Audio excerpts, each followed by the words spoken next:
Joliba Afternoon News.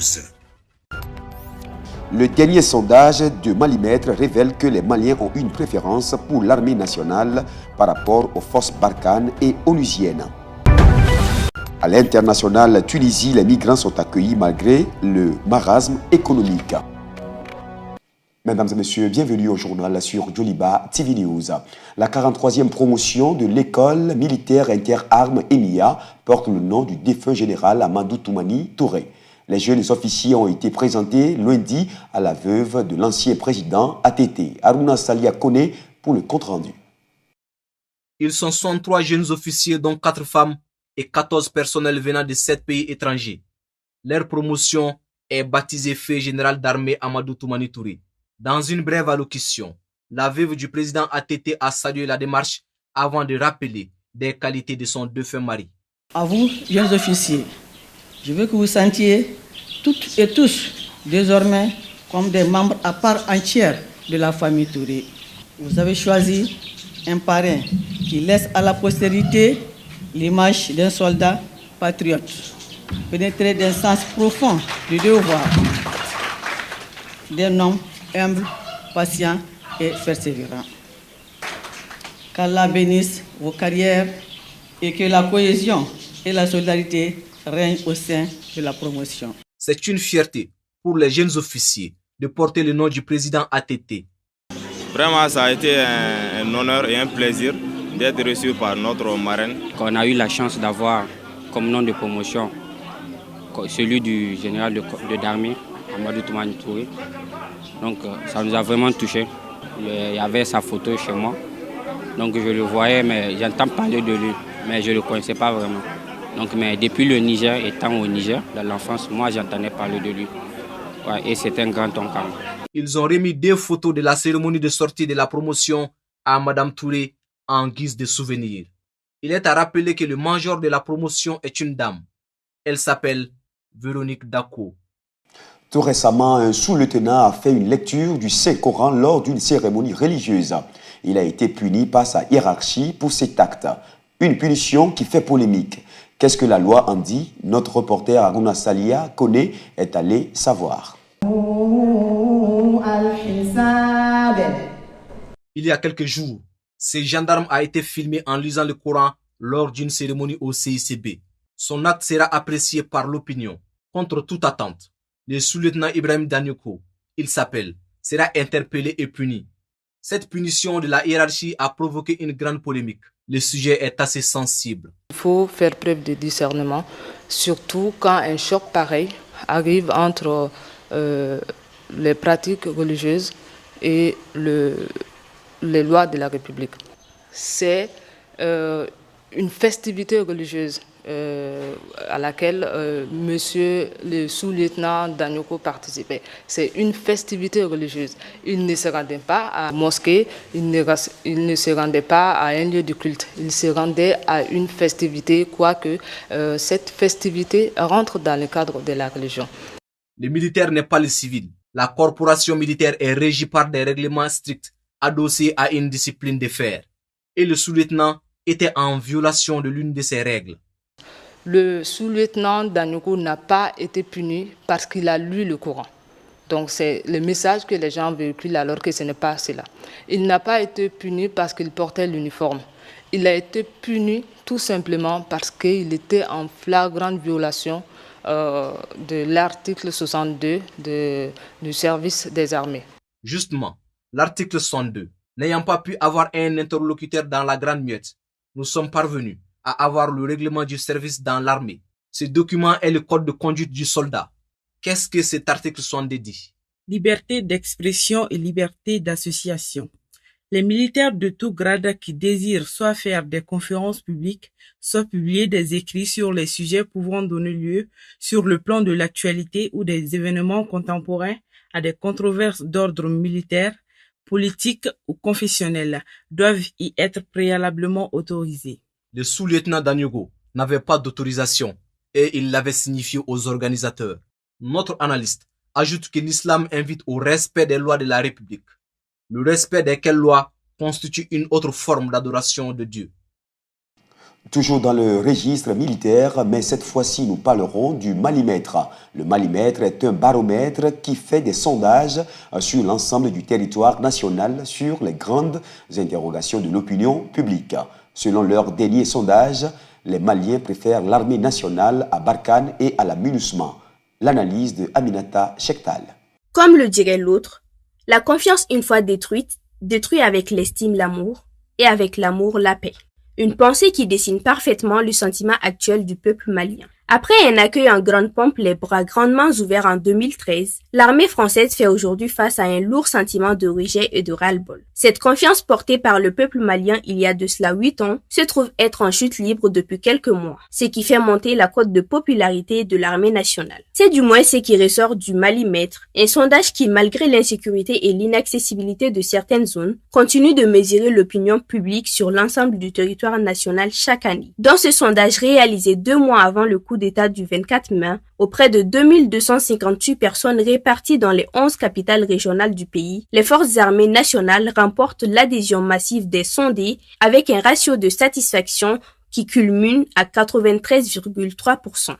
Avec la guerre circonscrite à la partie nord du pays entre 2012 et 2015, qui s'est ensuite étendue au centre et glisse désormais vers le sud, des jeunes se retrouvent sans perspective d'avenir et des agriculteurs souvent privés de l'accès à leurs champs par les groupes armés. Cette guerre qui était au centre des enjeux et du plein succès de la France au Mali a fini par être la cause de leur rejet.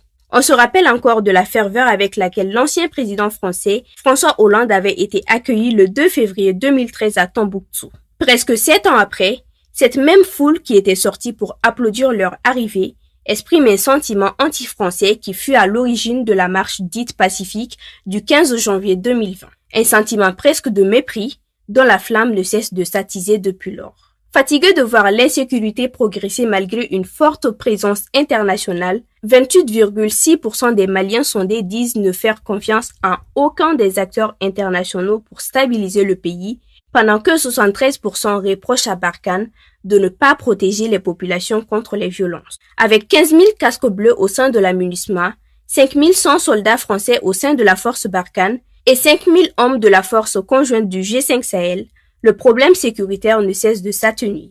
En 2013, lorsque les soldats français arrivaient pour prêter main forte à l'armée malienne, le conflit était centré au nord. Aujourd'hui, avec toute l'artillerie déployée, ni le centre ni le sud ne connaissent une stabilité. La création et les actions des milices contribuent à l'extension du conflit, pendant que le désamour envers les soldats tricolores s'intensifie. Le sentiment anti-français se justifie-t-il avec tout ça? La boîte à Pandore reste ouverte.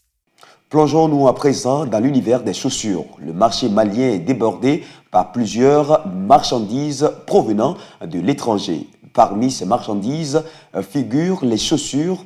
Elles sont de plus en plus sollicitées par les clients, ce qui rend le commerce rentable. Adama Sanogo. À Bamako, certains magasins ne vivent que de la vente des chaussures de la casse. Ces chaussures proviennent de plusieurs pays et elles sont vendues à différents prix. Les chaussures que nous vendons ici, ce sont les chaussures qui viennent de l'extérieur, quoi. En France, en Amérique. Donc pour les enfants, il y a un intervalle de 4 000 à 6 000. Pour les grandes, c'est de 12 500 à 15 000, souvent à 10 000 francs. Parce que les chaussures qui viennent de l'extérieur, c'est les chaussures c'est la qualité supérieure par rapport à ceux qui se trouvent ici. D'après les vendeurs, ces chaussures de la casse sont appréciées par des clients grâce à leur qualité. Les gens achètent, par exemple, dans les événements tels que la rentrée scolaire ou la fête de Tabaski, la fête du Ramadan, on en bénéficie beaucoup.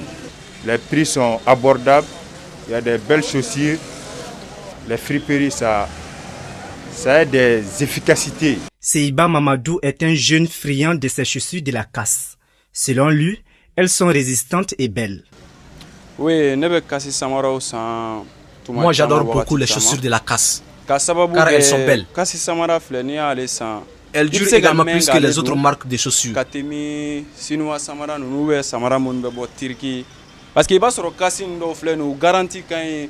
Même si ces chaussures sont appréciées par les clients, force est de reconnaître qu'ils se plaignent également de la cherté du prix, ce qui constitue une difficulté pour les vendeurs. Les difficultés que nous rencontrons, c'est d'abord, il y a d'autres clients ils viennent en sous-estant que vraiment le prix là c'est cher. En plus de ces difficultés, les vendeurs de ces chaussures sont également confrontés à un véritable problème. C'est le transport des marchandises. À présent, l'infographie du jour. L'étoile rouge, comme son nom l'indique, est un monument formé d'un cercle géant au centre duquel est dessinée une étoile à 5 branches peintes en rouge. À l'épicentre de l'étoile s'élève une tour surmontée par une statue d'un brave homme. Il a une arme à l'épaule, un fagot de bois dans la main gauche et une houe dans celle de droite. La place de l'étoile rouge a été construite à l'ère de la Révolution par les Russes dans les années 1975 et inaugurée par Kérékou. Durant toute la Révolution, cette place n'était pas accessible. Elle était réaménagée à chaque fois par les responsables du Parti de la Révolution populaire du Bénin, en l'occurrence Romain Villon-Guezo, dans la fête des forces armées populaires. À présent, l'actualité internationale avec Fanta Diarra. Des hommes armés ont attaqué dans la nuit du dimanche 4 au lundi 5 juillet une école d'État de Kaduna dans le nord-ouest du Nigeria, kidnappant 140 lycéens vraisemblablement pour les échanger contre une rançon, a indiqué un responsable de l'établissement. Le chiffre n'a pour l'heure pas été confirmé par les autorités. Au total, 165 lycéens dormaient dans le pensionnat du lycée Bethel Secondary School dans la localité de Chukun, mais les assaillants ont amené avec eux 140 élèves. 25 ont réussi à s'échapper, a expliqué à l'AFP Emmanuel Paul, un professeur de l'école. Les hommes armés ont escaladé le grillage pour pénétrer dans l'école, a-t-il rapporté, soulignant que tout indique qu'ils sont arrivés à pied. Il s'agit de la troisième attaque importante commise à Kaduna ces 3 derniers jours. Dimanche, au moins 8 employés d'un hôpital de cet État ont été kidnappés selon la police, bien que des sources locales affirment que 15 personnes ont été enlevées, dont 2 infirmières et leur bébé. Récemment, ces groupes criminels se sont lancés dans des attaques visant des écoles et des universités, pratiquant des enlèvements de masse d'élèves contre rançon. Plus de 1000 enfants, adolescents ou étudiants ont été enlevés depuis le mois de décembre et certains sont toujours aux mains de leurs ravisseurs.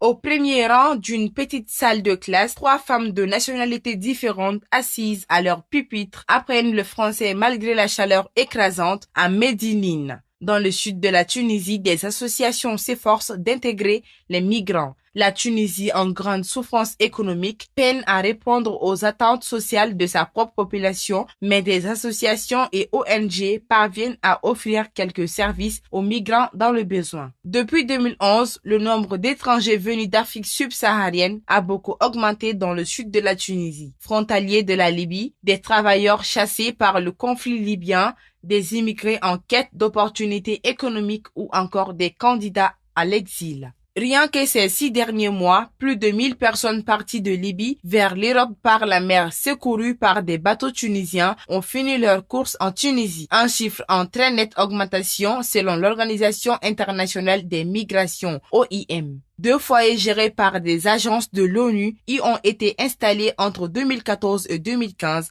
mais sont saturés. Face à cette situation, 8 associations dans le secteur médical ont créé ensemble en 2020 une organisation d'aide aux migrants. Dans la petite salle de classe où se déroule le cours de français, un échange s'opère entre les compétences de chacune. La Tunisienne Fatma, qui suit le cours avec des Africaines de l'Ouest, souhaite apprendre à parler le français pour rejoindre son frère en France. Je leur apprends l'arabe et elles nous apprennent le français, affirme Fatma. En mai, le Premier ministre Hichem Mechichi avait martelé que la Tunisie ne sera pas une terre d'asile, rejetant la création de centres d'hébergement pour les migrants irréguliers en transit comme réclamé par l'Union européenne.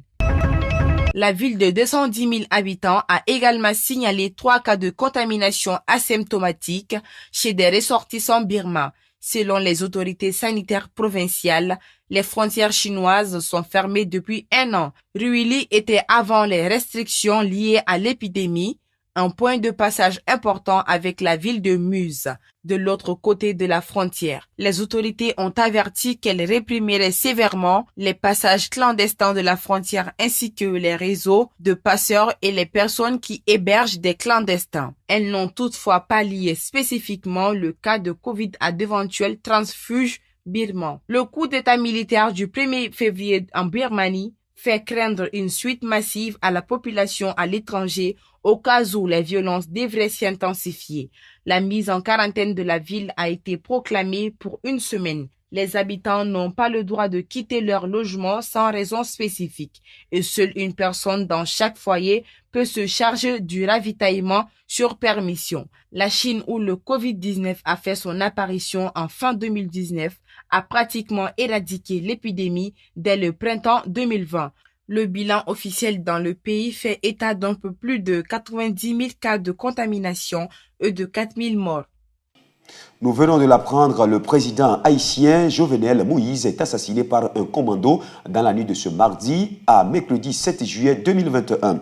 L'annonce est faite par le Premier ministre sortant Claude Joseph dans un communiqué. Nous y reviendrons dans nos prochaines éditions. Mesdames et messieurs, cette édition s'achève ainsi. Merci de l'avoir suivi. Très bonne suite de nos programmes sur Doliba TV News. Dans un instant, la météo, l'information en continu sur Doliba TV News.